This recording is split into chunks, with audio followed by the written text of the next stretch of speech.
Brock Huard with us, Fox Sports college football analyst. Who's going to be the better pro if you had the crystal ball between Trevor Lawrence and Joe Burrow? Well, I think Joe Burrow is going to go to Cincinnati, and that is a bummer for him. Yeah. So I would say Trevor Lawrence, because I don't know if there could be in a worse place. Unfortunately, over the last 2, 3, 4 decades, people point to Cleveland, and obviously Cleveland's got mass dysfunction, but this has been a real challenge for Cincinnati for quite some time. So I hope that they spend the kind of resources, that they move the ball forward, that they are much more progressive than, unfortunately, what they have shown for decades and decades and decades, where they've just been behind everybody else with their budget, with their expense, with what they really provide their players, their coaches, their people to really flourish. And frankly, he's going to have to play Baltimore and Pittsburgh in his own division, which are two of the better run businesses organizationally in all the NFL, with a level of stability that makes it so darn hard. So he goes from an LSU where he is surrounded by studs, where they're progressive, where they move it forward, where they got tremendous financial resources, and as OBJ displayed last night, willing to display those and give those out at every turn, to, I think, possibly one of the worst to go to in the NFL. So for that reason, yeah, I'd probably spin it to Trevor Lawrence. A couple other questions with Brock Huard, Fox Sports college football analyst, one of the leading voices in the nation.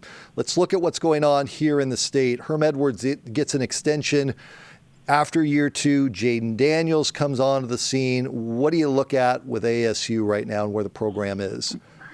Well, I like what he did with his staff. Obviously, you lose Danny Gonzalez, and that points to you're doing the right things when people want your staff. And I think Danny's a good one, and I think he's probably the right fit at a place that he's been before and knows how to have some success in New Mexico. And then you're able to keep Tony White. He doesn't go with Danny to be his D coordinator. He wants to stick around. He sees the traction being made, and he elevates him to a D coordinator spot. And I think the continuity of the system and the language and the verbiage and everything in place there. And I think that's a really good sign when people want to stick around and they want to be there. And then also, while Herm is, I think, a loyal guy, as many of those NFL guys tend to be, you also realize this offense is stagnant. This offense needs to do more. It needs to expand. It needs to grow. I need a young mind to push that forward, and goes out to Boise and gets a good young offensive mind. So I think, it's always the head coach. He's at the very top. But I think when you kind of look at those other telltale signs of your staff, of who wants to be there, the continuity you can have, that growth and development, I do think it made sense to extend their CEO and go from 7 wins to 8 wins. And I think 9 wins is very much a possibility next season.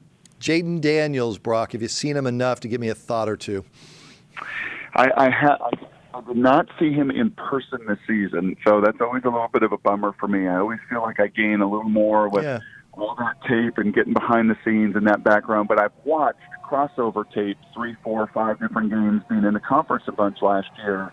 And he's a guy that is going to, really, really make a jump from freshman to sophomore year, physically more than anything else. I mean, he's got to put on 10 or 15 pounds. I think you all need to bring him in and out burgers 2, 3 times a week, and he has just got to put on some more of that grown man strength, because when that comes with the other savviness with which he displayed, some of the twitch and suddenness that he makes both physically and in some of his processing, he's going to be in very, very good shape, and a guy that, to me, had some feel of Jake Plummer this year, right? And I know that name's held in high esteem, as it should be down in your neck of the woods. But to come in as a true freshman to win that job with some other good competition around him, if he continues to grow and develop like Jake did in his time in Tempe, bright things on the horizon for that youngster. Before I get you out of here, Washington State and Mike Leach leaving. Blow to the Conference 1. Talk about the replacement 2. Where do the Cougars fall in the conference right now? Pat Chun, the AD, is a good one. I hope he sticks around. I don't know if he will when that Ohio State job comes open eventually, whenever it will. Gene Smith retires. Pat Chun is the name that everybody is talking about. He made an excellent basketball hire. I think this is an excellent fit with Nick Rolovich. I think there were guys that wanted that job, and that shows you what Mike Leach built and developed there. I don't think you could have said the same thing when Paul Wolf left it. I mean, it was desolate. It was down. There was nothing in the cupboards. you thought, man, could you ever even compete and win in this Pac-10 and now Pac-12 there? And Mike Leach showed you, yes, you can.